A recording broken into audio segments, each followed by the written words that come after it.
नमस्कार दोस्तों, मैं अतुल गंगवार बिहार अपडेट के इस खास पेशकश बड़ी खबर में आप सभी का स्वागत करता हूं। बिहार से जुड़ी हुई तमाम बड़ी खबरों पर हम लोग चर्चा करते हैं।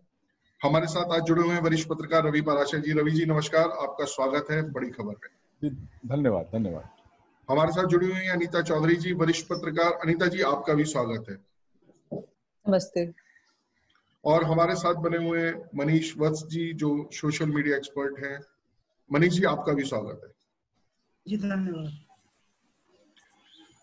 मनीष जी, आज बातों का सिलसिला आपसे शुरू करते हैं। क्या ट्रेंडिंग है सोशल मीडिया पर, आप हमें बताएं। जी, सोशल मीडिया पर तो कल दिन भर और आज बेसिकली सुशांत सिंह राजपूत ट्रेंडिंग में रहे। ट्विटर पे कम से कम 6-7 ट्विटर हैशटैग ट्रेंड ऐसे थे जो सुशांत सिंह राजपूत से जुड़े हुए थे, जैसे CBI टैक्स ओवर, विकास सिंह जो कि सुशांत सिंह राजपूत के पिता के वकील हैं, और इस तरह से बहुत सारे ट्रेंड थे। सुशांत सिंह राजपूत SSR भी, मतलब सुशांत सिंह राजपूत भी ट्रेंड कर रहा था।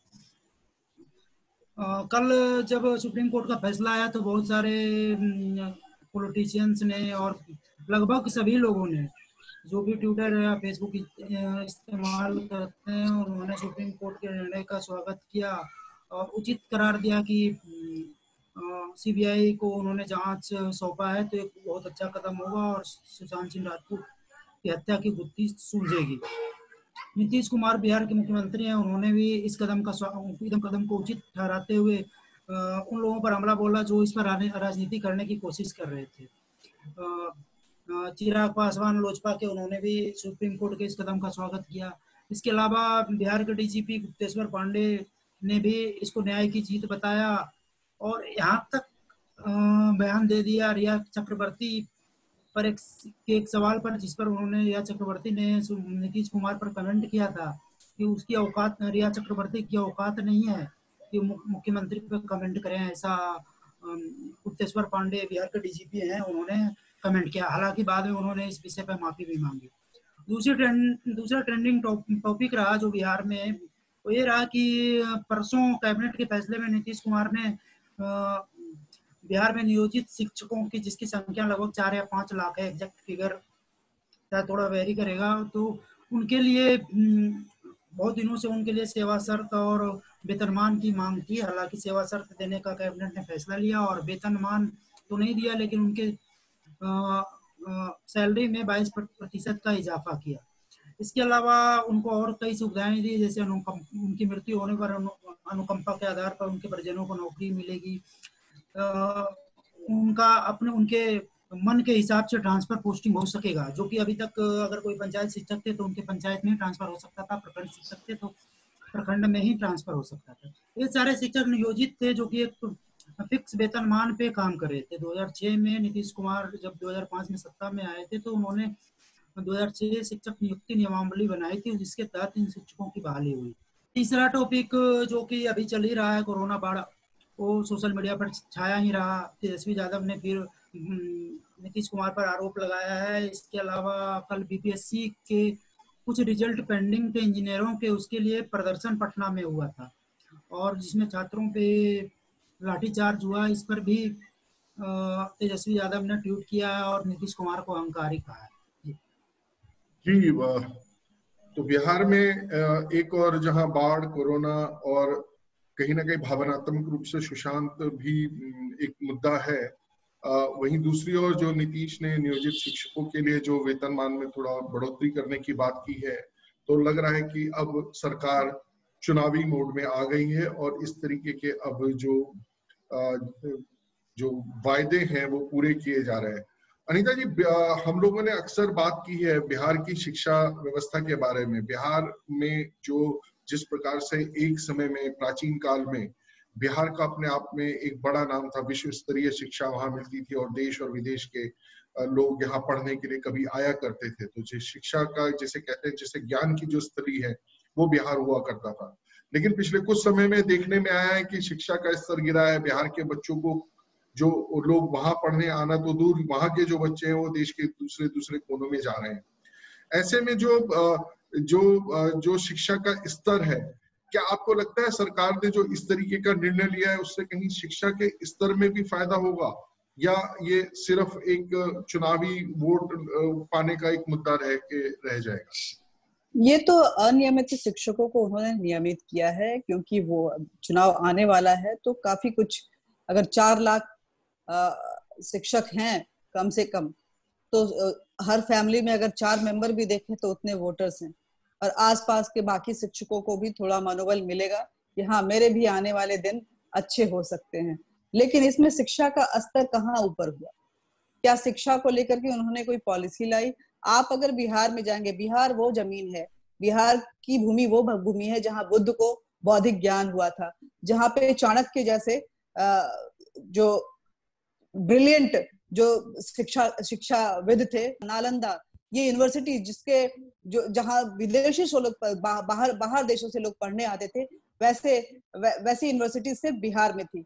लेकिन आज बिहार में अगर उसके 2 यूनिवर्सिटी, एकमात्र 2 मतलब कि बिहार में अगर जाएंगे तो यूनिवर्सिटी के नाम पे आपको 2 यूनिवर्सिटी दिखाई देगी, नालंदा यूनिवर्सिटी के अलावा, वो है पटना यूनिवर्सिटी और मगध यूनिवर्सिटी। आप इनके कॉलेजों को जाकर देख लीजिए, इनका पटना यूनिवर्सिटी की बिल्डिंग को जाकर देख लीजिए, क्या किस स्तर पे वो ऐसा लग रहा है खंडर होता जा रहा है। कॉलेज में कोई नई फैसिलिटीज आई नहीं है। स्कूल, जो सरकारी स्कूल हैं, प्राइवेट स्कूल की मैं नहीं बात कर रही हूँ, लेकिन जो सरकारी स्कूल हैं, जो अभी कुछ ही दिन पहले जब मैं पटना गई थी, कुछ महीने पहले, तो मैंने देखा कि वहां के सरकारी स्कूल बिल्कुल खंडर में तब्दील हो गए हैं। जो ग्राउंड जहाँ पे बच्चे खेलते हैं, वहां पे बड़े बड़े घास और जंगल जैसी चीज है, कोई सफाई नहीं, कोई शिक्षकों की बहाली नहीं हुई है। तो ऐसे में कहाँ की शिक्षा रह जाएगी? जिस बिहार से यूपीएससी में आईएएस आईपीएस के जो परसेंटेज होते थे, लगभग 60% होते थे, आज आप देखेंगे तो जाके वो 30% रह गया है। वहां से इतने कम आईएएस यूपीएससी लोग कंप्लीट कर पा रहे हैं। जिस मेडिकल और इंजीनियरिंग में बिहार के बच्चे सबसे ज्यादा आगे थे। बिहार कोई बिजनेस कम्युनिटी को नहीं बिलोंग करता था, बिहार सिर्फ अपने इंटेलेक्चुअल कम्युनिटी को बिलोंग करता था, जहां से लोग इंजीनियर बनते थे, जहां से डॉक्टर बनते थे, जहां से आईएएस आईपीएस आईएफएस बनते थे। आज आप देखेंगे तो 10 साल पहले के अगर आईएफएस और आईएएस को देखेंगे तो उसमें मैक्सिमम आपको बिहार ही मिल जाएंगे। लेकिन आज बच्चे नहीं जा रहे हैं। आज तो ऐसे में जो जहां पे इंफ्रास्ट्रक्चर अच्छा नहीं हो, जहां पे टीचर्स की बहाली अच्छी नहीं हो, कोई नई पॉलिसी नहीं लाई गई हो, बच्चों को कोई फैसिलिटी नहीं मुहैया करवाया गया, ना वहां पे लैब बनाए गए हैं, ना वहां पे इंस्टीट्यूशन को बिल्डअप किया गया है, तो शिक्षा का स्तर कहाँ रह गया है? नीतीश कुमार ने सबसे अगर ज्यादा किसी चीज को बिहार में डैमेज किया है, जो कि एक पर्सनालिटी बिल्डअप के लिए बहुत ज्यादा जरूरी था। बिहार के बच्चे जब को ब्रेनी माना जाता था कि वो कहीं जाते थे, भले वो अपने एक डिफरेंट ऑरा और डिफरेंट अटायर में होते थे, डिफरेंट एक्सेंट होता था, जिसको लेकर के पूरे देश में मजाक भले उड़ाया जाता था, लेकिन जब उनके दिमाग की बात होती थी तो कोई उनको बीट नहीं कर पाता था। नीतीश कुमार ने उस दिमाग को खत्म किया है। तो नीतीश कुमार को यहाँ पे सोचना पड़ेगा, भले वो अगली बार, क्योंकि ऑप्शन नहीं है इसलिए मुख्यमंत्री के तौर पे फिर से चले आए भाजपा और जेडीयू के समर्थन वाली पार्टी के साथ, लेकिन वहां के बच्चों का भविष्य जो है, जब तक शिक्षा नीति अच्छी नहीं होगी, ये भाजपा के लिए भी एक संगठन, एक समर्थन की सरकार बनाने में जो समर्थित पार्टी होती है उसकी भी, उसका भी दायित्व होता है। जी आप ठीक कह रही हैं, लेकिन अभी केंद्र सरकार ने भी नई शिक्षा नीति बनाई है। कहीं से ये भी नहीं दिखाई देता कि उस शिक्षा नीति के बारे में कोई चर्चा बिहार में, सार्थक चर्चा, और उसको किस तरीके से जमीन पे लाने का काम करना है। क्योंकि आज भी शिक्षा में अगर कोई परिवर्तन होगा या कोई सुविधा जुटाने का काम होगा तो जरूरी नहीं कि वो कल परसों तरसों दिखाई देगा। इसमें एक आध पीढ़ी का काम है, क्योंकि बिहार को तबाह करने में भी इतना समय लगा है, लगभग 30-40-50 साल का। अतुल जी, वहां पे शिक्षा को लेकर के कोई बात होती ही नहीं है। कोई टीचर्स के लिए कोई वर्कशॉप नहीं किया जाता है। बच्चों के लिए न्यू जनरेशन जो है वो न्यू मॉडर्न सोसाइटी के साथ, मॉडर्न एजुकेशन फैसिलिटीज के साथ किस तरह से मिंगल होके आगे बढ़ेगी, इसके लिए नीतीश कुमार ने कभी कोई प्लान किया ही नहीं। वो बस इस कवायद में जुटे रहे कि हाँ, हमें अपनी सत्ता बचानी है गठबंधन की सरकार के साथ, और सेंट्रल गवर्नमेंट ने नई शिक्षा पॉलिसी लाई जिसकी कि पूरे विश्व में जो है, पूरा देश ही नहीं, मैं बताऊंगी पूरे हर विश्व के हर कोने से इस पॉलिसीज को जो है वो उसको सराहना किया गया है। लेकिन बिहार के पास क्या प्लान है, बिहार क्या कर रहा है, बिहार बोर्ड क्या करेगा, बिहार सेंट्रल बोर्ड के इस पॉलिसीज को कैसे इम्प्लीमेंट करेगा, ये उनके पास कोई प्लान नहीं है। तो मनीष आप बताएं बिहार क्या करेगा, बिहार क्या करेगा, नीतीश जी क्या सोच रहे हैं, आपको क्या लग रहा है मनीष, आप बताएं। देखिए सबसे बड़ी बात क्या है ना, Nitish Kumar basically private institution से जो बिहार में है, स्कूल्स प्राइवेट हैं और बाकी प्राइवेट इंस्टीट्यूशन से उनके हाथों शिक्षा प्रणाली को ऐसा लगता है कि उनके हाथों गिरवी रख दिया है, क्योंकि उनको पढ़ने पढ़ाने से मतलब नहीं है, उनको एक ऐसा रोजगार वाला वर्ग पैदा करना है, शिक्षक ऐसा बनाना है, ऐसे लोग पैदा करने हैं जो एक कम वेतन में काम करें और उनका वोट बैंक बने। आप गांव में जाके देखिए कितने बच्चे स्कूल में पढ़ रहे हैं, एक भी गांव में मुश्किल से 30 बच्चे स्कूल नहीं जाते हैं, जबकि एडमिशन 500-600 बच्चों का होता है। बच्चे कहाँ जाते हैं? हर गांव के पास 2-4 प्राइवेट स्कूल मिलेंगे, छोटे स्तर पे बड़े स्तर पे। क्यों है ऐसा? पटना में इतने कोचिंग संस्थान क्यों है? जो बचते हैं वो कोटा क्यों भाग जाते हैं? तो ये सारी स्थिति है। तो सीधा बात है, नीतीश कुमार ने एक ट्रेंड सेट किया था 2006 में, ये था कि मुझे एक ऐसा प्रणाली बनाना है जिसमें कि वोट बैंक सुरक्षित रहे, लोग पढ़े लिखें, उनको शिक्षा प्राप्त हो, उनसे उनका कोई मतलब नहीं है। मगध यूनिवर्सिटी, पटना यूनिवर्सिटी की बात मैडम कर रही थी, वहां पर किसी भी कॉलेज में कितनी पढ़ाई होती है, कितने क्लासेस चलते हैं, आप देख लीजिए ना, कहीं क्लास नहीं चलता। मैं तो अपने गांव की बात कर रहा हूँ, 90% बच्चियां और बच्चे बिना कॉलेज गए हुए ग्रेजुएट हैं। ये स्थिति है शिक्षा की भी है। ये रवि जी, क्योंकि शिक्षा पे ही चर्चा चल रही है और जैसा कि अभी अनीता जी ने भी कहा कि सबसे ज्यादा डैमेज किया है नीतीश ने शिक्षा प्रणाली को, और किस प्रकार से वोटों के लिए वोट तैयार करने का काम मनीष ने भी बताया। और अभी भी जो उन्होंने घोषणा की है, ये लग रहा है कि 4 लाख परिवारों को, मतलब 1 लाख जो शिक्षक हैं, अगर 4 सदस्य भी माने हैं तो लगभग 4 लाख वोटर तैयार करने का काम ऐसा दिखाई दे रहा है। ये जो शिक्षा का इस्तेमाल किया गया है, जो भावी पीढ़ियों को नुकसान पहुंचाने का काम किया है, क्या कहीं ना कहीं इसको लेकर कोई चेतना बिहार के समाज में नहीं है? क्या उनको नहीं लगता? और अगर ऐसा लगता है तो क्या ऐसा संभव नहीं कि ऑप्शन नहीं, लेकिन क्यों पीढ़ियों को खराब करना, कोई नया विकल्प तलाशा जाए? ऐसा नहीं हो सकता क्या? देखिए अतुल जी, जहाँ तक शिक्षा का सवाल है, तो मैं तो ये कहूँगा कि केवल बिहार की बात नहीं है, पूरे देश में जो शिक्षा प्रणाली पिछले 7 दशक से लागू थी वो बहुत दोषपूर्ण थी, और केंद्र सरकार ने अब जाके मोदी सरकार ने करेक्टिव मेजर, एक सुधारात्मक कदम इस दिशा में बढ़ाया है। और आप समझ सकते हैं कि पूरे देश की शिक्षा प्रणाली में आमूल चूल परिवर्तन, गुणवत्ता परक परिवर्तन लाने की बात अगर अब शुरू हुई है, तो जाहिर है कि इसको एस्टेब्लिश होने में, इसको स्थापित होने में, इसके पीछे जो मानसिकता है, इसके पीछे जो सकारात्मक सोच है, उसके नतीजे आने तक एक पीढ़ी नहीं, मुझे लगता है 2-3 पीढ़ियां खप जाएंगी, अगर पूरी ईमानदारी के साथ इस पर अमल करने का प्रयास किया गया तो। जहां तक बिहार की बात है, या जैसे मैंने कहा कि शिक्षा प्रणाली पूरे देश की दोषपूर्ण है, आज मुझे इलाहाबाद हाई कोर्ट का एक फैसला याद आता है। उन्होंने ये कहा था कि भाई ये जो अफसरशाह हैं, इनके बच्चे भी अनिवार्य रूप से सरकारी स्कूलों में पढ़ने चाहिए। जितने IPS, IAS, IFS जो भी लोग हैं, इलाहाबाद हाई कोर्ट का ऑन रिकॉर्ड फैसला है कि उनके बच्चों के लिए सरकारी स्कूलों में दाखिले का इंतजाम होना चाहिए, उन्हें प्राइवेट स्कूलों में, कॉलेजेस में, संस्थानों में नहीं दाखिला लेना चाहिए। लेकिन हम जानते हैं कि अदालतों के बहुत सारे जो सकारात्मक फैसले हैं उन पर अमल करने का जो काम है वो कार्यपालिका ही करती है।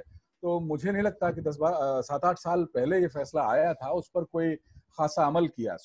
High court, Allahabad high court की मंशा शायद ये रही होगी कि अगर नौकरशाहों के बच्चे निजी स्कूलों में न जाकर के सरकारी स्कूलों में जाएंगे तो सरकारी स्कूलों में गुणवत्ता परक सुधार होगा। लेकिन दुर्भाग्यपूर्ण बात यह है कि जिस देश में हम सुप्रीम कोर्ट को और हाई कोर्ट्स को और निचली कोर्ट्स को भगवान का एक तरीके से दर्जा देते हैं, उनके उस आदेश पर अमल की दिशा में कोई न तो विधायिका की तरफ से कोई प्रतिबद्धता नजर आई, न ही कार्यपालिका की तरफ से कोई प्रतिबद्धता नजर आई। और जो सबसे महत्वपूर्ण बात मुझे लगती है, मनीष ने जैसे कहा कि उनके गांव में, उनके आसपास के इलाके में बहुत सारे ऐसे लोग हैं जो स्कूल कॉलेज जाए बिना ग्रेजुएट हो गए हैं। तो ये हमारे समाज को क्या हो गया है? ग्रेजुएट सरकार ने या सरकारी बाबुओं ने या प्राइवेट जो कॉलेज हैं उन्होंने घर में घुस घुस करके लठ मार के तो बच्चों को डिग्रियां नहीं दी होंगी। जाहिर है कि इसके लिए माँ बाप ने बहुत गलत रास्ते अपनाकर पैसे दिए होंगे। तो ये समाज को दरअसल जो लकवा मार गया है, समाज की सोच को, ये एक बहुत बड़ा दुर्भाग्य, बहुत बड़ी दुर्भाग्यपूर्ण बात है कि इतनी चीजें हो जाती, जो बुनियादी अधिकार हैं आदमी के, खाने के, शिक्षा के, जो संविधान ने भी हमको दिए हैं, उनकी भरपाई जब नहीं होती है तो आदमी, पता नहीं क्या हो गया है कि आदमी सड़क पर नहीं उतरता, संघर्ष नहीं करता। मैं कुछ बोलना चाहती हूँ इस बात पे। बिल्कुल ठीक कहा। अनीता ने भी जिक्र किया था कि 60% एक समय में यूपीएससी और बड़े बड़े जगहों पर बिहार के लोग होते थे, वो शिक्षा का स्तर कहीं गिरा है।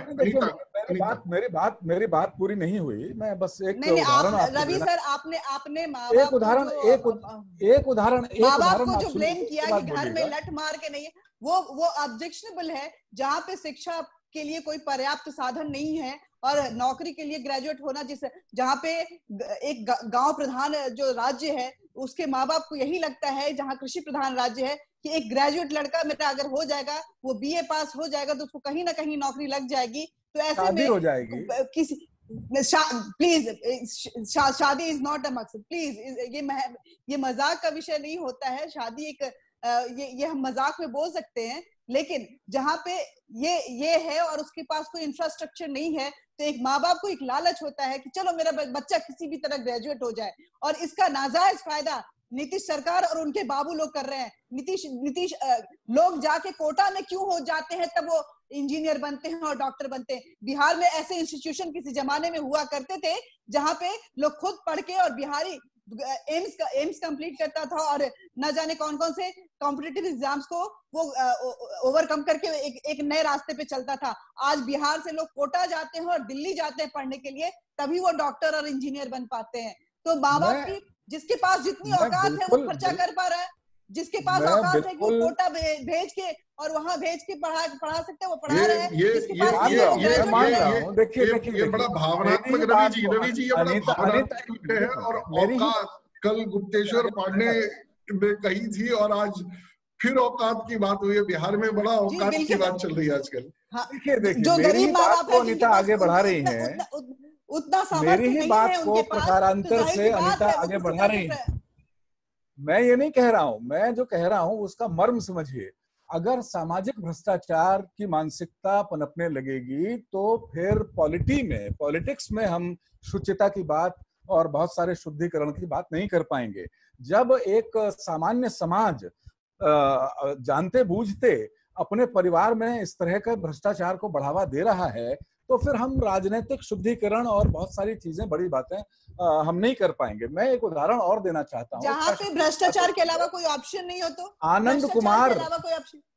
आनंद कुमार ने सुपर 30 खोला और उसके बहुत अच्छे नतीजे देश को देखने को मिल रहे हैं। तो समाज में ऐसे लोग भी हैं जो अपने व्यक्तिगत स्तर पर सकारात्मक प्रयास कर रहे हैं, सकारात्मक पहल कर रहे हैं। जरूरत इस बात की है कि ऐसे लोगों की संख्या बढ़े, ऐसे लोगों को प्रोत्साहन मिले और जनता भ्रष्ट जो सरकार है, भ्रष्ट जो सरकारी नीतियां हैं, जो नीतियां तो हैं, उनके अमल में जो भ्रष्टाचार है, उसके खिलाफ जब तक खड़ी नहीं होगी तब तक बहुत ज्यादा बड़ी बड़ी बातें हम कर नहीं पाएंगे। रवि जी, सुपर 30 जो ब्रेन चाइल्ड था अभयानंद का, और अभयानंद के साथ मिलकर 30 बच्चे ही बिहार हैं क्या? 30 बच्चे ही बिहार हैं क्या? उसमें भी अभयानंद जो सेलेक्टिव बच्चों को एक अगर कोई ब्राइट बच्चा होता है, अगर सवर्ण जात का, तो अभयानंद नहीं लेते हैं, और वो किसी गरीब बच्चे को अपना अपने अपने पॉलिसी के तहत, जैसे उनके पास पैसा नहीं है और वो अपने पैसे आनंद कुमार, एक नेक्सस है, हाँ, आनंद कुमार जो चला रहे हैं वो कितना बड़ा फ्रॉड है ये सारे लोग जानते हैं। 30 बच्चे ही बिहार नहीं है, और 30 बच्चे में जो ब्रिलियंट बच्चे हैं, उनके जो जिनके पास बहुत सामर्थ्य है, लेकिन वो सवर्ण बच्चे उनके यहाँ नहीं जा पाते हैं, तो वो बहुत कोई तीर नहीं मार रहे हैं। उसके अलावा भी बच्चे, ये सुपर 30 जब शुरू हुआ था तो शायद 30 ही बच्चे होते थे। अभयानंद और आनंद कुमार चलाते थे, बाद में ये दुकान हो गई है। अब जब से आनंद कुमार चला रहे हैं इसको, तो ये पूरी दुकान है। वहां भोगपुर लेकर सुना है कि बच्चों को पढ़ाया जाता है, 500-500 हजार बच्चे होते हैं उसमें, तो वो। लेकिन कुल मिलाकर एक बात तो ये तय है कि ये राजनीतिक जो इसके अंदर एक होना चाहिए, एक संकल्प होना चाहिए, वो नहीं है। और कहीं ना कहीं जो बिहार की स्थिति है उसमें अनीता का जो कहना है कि मजबूरी भी है बिहार के लोगों की कि किसी तरीके से 2 वक्त की रोटी कमाने के लिए डिग्री का जुगाड़ हो जाए, तो उसके चलते उसकी जो ये जो इच्छा है उसको पूरा करने के लिए जिस प्रकार से सरकारी तंत्र में जुड़े हुए लोग हैं या जो शिक्षा माफिया से जुड़े हुए लोग हैं, मुझे तो ये लगता है कि अगर बिहार में या देश, मैं एग्जांपल देती हूँ। जब साइंस कॉलेज पटना यूनिवर्सिटी का, पटना में एक साइंस कॉलेज है, जब दिल्ली यूनिवर्सिटी में 80-89% पे लोगों के एडमिशन होते थे, तब साइंस कॉलेज में बच्चों के 90% पे एडमिशन होते थे। ये कट ऑफ था साइंस कॉलेज का, और बच्चे वो लाते थे, और हर माँ बाप प्राउड से बोलता था मेरा बच्चा साइंस कॉलेज में पढ़ रहा है। और वो साइंस कॉलेज के बच्चे कहाँ क्या नहीं करते थे। सेंट माइकल और नोटर डेम लड़के और लड़कियों के लिए ऐसा स्कूल था वहां पे, जो कि एक अलग आयाम को घोषित किया हुआ था। इवन सरकारी स्कूल, पाटलिपुत्रा स्कूल से आप देखेंगे कई IAS IFS और IPS आपको पाटलिपुत्रा जो सरकारी स्कूल है बिहार का, उससे आपको पास आउट मिलेंगे। ये लेवल था उस बिहार के एजुकेशन का। लेकिन आज शिक्षक हो या सरकार हो, दोनों ही अपने अपने कमाई में लगे हुए हैं। हर किसी को ट्यूशन के नाम पे, शिक्षक ट्यूशन के नाम पे क्लास बंक करवा रहा है, और सरकार के सरकारी बाबू डिग्री के नाम पे पैसे बटोर रहे हैं।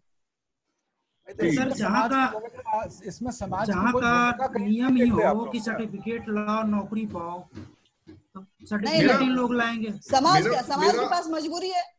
मेरा मतलब ये कि अभी जो चुनाव होंगे, चुनाव नतीजे के बाद भी कोई स्थितियां, पॉलिटिशियन तो वही रहने वाले हैं, व्यवस्था वही रहने वाली है। मैं तो बोलती हूँ सर, सिर्फ जेडीयू क्यों, समर्थन में सहयोग के साथ संगठन में सरकार बनाती। केंद्र में भाजपा की सरकार है, लेकिन बिहार में भाजपा को जब तक पूरे नंबर्स कैसे आए इसके लिए कोई कवायद नहीं करती है भाजपा। और सहयोग में रहती हुई संगठन की सरकार में किस तरह से बिहार की स्थिति को बदलाव आए, न भाजपा ने कोशिश की, न जेडीयू ने कोशिश की, न आरजेडी ने कोशिश की।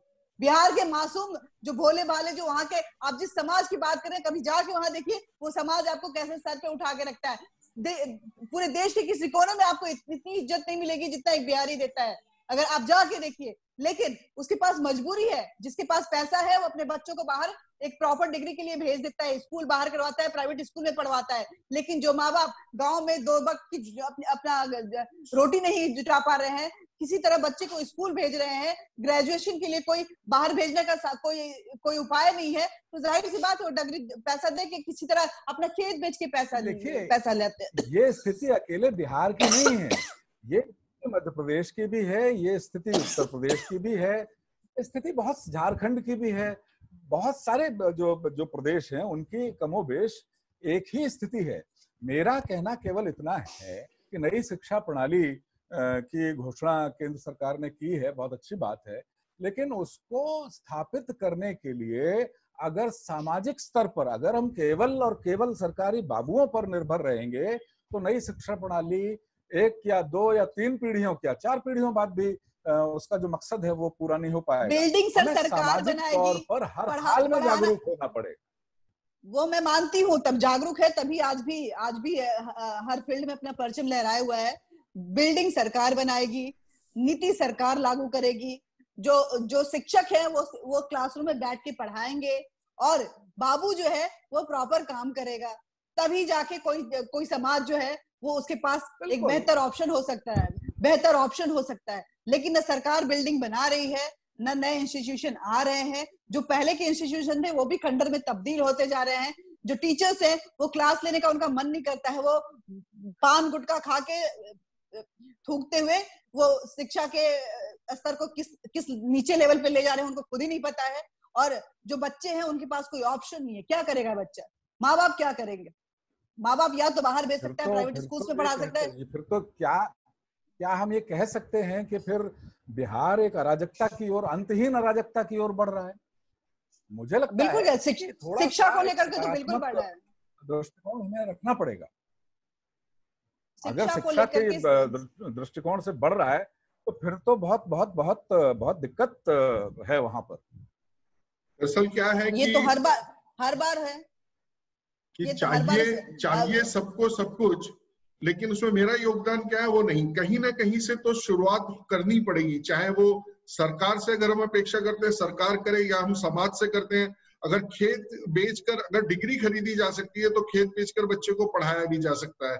और अगर कोई अच्छा टीचर स्कूल में गया है, वो टीचर अगर अपना दायित्व समझे अपने हाने, मुझे लगता है कि हम में से यहाँ पे जितने भी लोग बैठे होंगे, मेरा अपना खुद का तो अनुभव है, मैं सरकारी स्कूल में पढ़कर आया हूँ और तमाम दिल्ली जैसे शहर में भी यही परिस्थितियां थी। टीचर का काम ये होता था मॉनिटर से के माध्यम से लोगों को ट्यूशन पढ़ने के लिए इंस्पायर करना, क्लास में नहीं पढ़ाना, और लोकल जो अपने टेस्ट होते थे क्लास टेस्ट, उसमें नंबर गिराना जानबूझ के ताकि बच्चा दबाव में पड़े। तो दिल्ली में जब हमने ये झेला तो आगे क्या हो सकता है, लेकिन उसी में से कहीं ना कहीं कोई रास्ता निकालना पड़ेगा। एक अतुल जी, एक छोटा सा एक इंफॉर्मेशन मैं और शेयर करना चाह रहा हूँ। अभी हमारी चर्चा में कोटा का जिक्र 2-3 बार हुआ। मैं राजस्थान मेरी कर्मस्थली भी रहा है एक पत्रकार के तौर पर, और कोटा में जो कॉम्पिटिटिव एग्जाम्स की तैयारी कराने वाले जो दुकानें हैं, बहुत बड़ी बड़ी 5 स्टार दुकानें हैं, ये कहते हुए बहुत अफसोस मुझे होता है कि औसतन 40 छात्र छात्राएं हर साल वहां पर आत्महत्या कर रहे हैं। तो कोटा की शिक्षा प्रणाली या कोटा जैसी जो वैकल्पिक शिक्षा प्रणालियां हैं वे भी बहुत दोषपूर्ण हैं, ये भी हमें बिल्कुल मान के चलना पड़ेगा। तो वो विकल्प नहीं हो सकते हैं कोटा जैसे प्रतियोगी परीक्षाओं की तैयारी कराने वाले संस्थान। हमें बाकायदा एक सामाजिक क्रांति की तरफ बढ़ना पड़ेगा, इसमें कोई दो राय नहीं है, क्योंकि पॉलिटिशियंस बहुत भ्रष्ट हैं। उनके भ्रष्टाचार की बात अब लोग हंसी में उड़ा देते हैं, बहुत कोई गंभीर मुद्दे नहीं बन पाते। लालू यादव जैसे लोग, मैं दोबारा कहूंगा, मैं पहले भी कह चुका हूं, तो वो भ्रष्टाचार के आरोप में जेल की सजा काट रहे हैं, लेकिन बिहार की पॉलिटिक्स में उनकी प्रेजेंस, उनकी डिजिटल प्रेजेंस जो है वो बड़ी गरिमामयी लहर पैदा करने वाली मानी जाती है। तो जब तक हम अपने स्तर पर, अपने परिवार के स्तर पर अपने बच्चे को फेक डिग्री न दिलवाने की मानसिकता जब तक हमारे अंदर नहीं आएगी, उसके लिए हम कोई झगड़े टंटे सरकार से, डीएम से नहीं करेंगे, तब तक बात नहीं बनेगी। जी रवि जी, कहीं ना कहीं हमें खुद से शुरुआत करनी पड़ेगी। पहले बात घर से शुरू होगी। हम अगर गलत नहीं करने की दिशा में होंगे, जात पात पर बटकर हम लोग वोट डालते हैं, अपने नेता को उस हिसाब से चुनते हैं, तो जो हमारी अपेक्षाएं फिर समाज में नेता भी हमें वही देंगे, कहीं ना कहीं ऐसा रहेगा। कुछ और कहना चाहते हैं मनीषा? एक पॉइंट मैं बोलना चाहूँ जी। मैं एक उदाहरण दे रहा हूँ। हमारे एक मित्र हैं, फेसबुक पे भी जुड़े हुए हैं, रजनीश कुमार नाम है, औरंगाबाद के रहने वाले, पेशे से शिक्षक, बहुत ही ईमानदार और बहुत ही विद्वान शिक्षक है। प्राथमिक शिक्षक नहीं है, लेकिन बच्चों को पढ़ाने से लेके, दरअसल 1998-99 में उनकी नियुक्ति हुई थी। उस समय लालू यादव के समय में परीक्षा लेके कुछ शिक्षकों की नियुक्ति हुई थी, उसमें उनकी नियुक्ति हुई थी। उनका मतलब बच्चों से इतना लगाव है, स्कूल से इतना लगाव है कि खुद के पैसे से उन्होंने स्कूल के पास जमीन खरीद के वहाँ पेड़ पौधे लगवाए, ताकि बच्चों को पर्यावरण के बारे में जानकारी मिले, पेड़ पौधे लगाने का क्या लाभ हो, और हर तरीके से वो बच्चों के लिए खड़े रहते हैं। अपने पैसे से उन्होंने बच्चों के लिए जितना हो सकता था किया। एक जिला शिक्षा कार्यक्रम पदाधिकारी हैं मिथिलेश कुमार, वही थे, औरंगाबाद में पोस्टेड।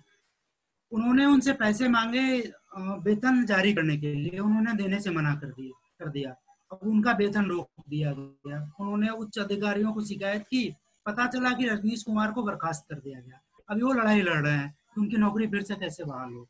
तो ये स्थिति है शिक्षा विभाग की बिहार में। अधिकारी ऐसे हैं बिहार के, क्यों शिक्षक कोई पढ़ाएगा? कोई पढ़ाना भी चाहेगा तो कैसे पढ़ाएगा? जी, मतलब उदाहरण था। समस्या जो है वो एक तरफा नहीं है, चौतरफा है। जो पढ़ाना चाहते हैं उनको पढ़ाने नहीं दिया जाता, और जो पढ़ाने के लिए कई सारे शिक्षक ऐसे भी हैं जिनके लिए वो कोई धर्म नहीं है, वो कोई उसमें कोई उनके लिए सामाजिक चेतना नहीं है, वो उनके लिए नौकरी है। नौकरी तो 4 घंटे, 6 घंटे, 8 घंटे की जाती है, छुट्टियों की गिनती पहले लगाई जाती है।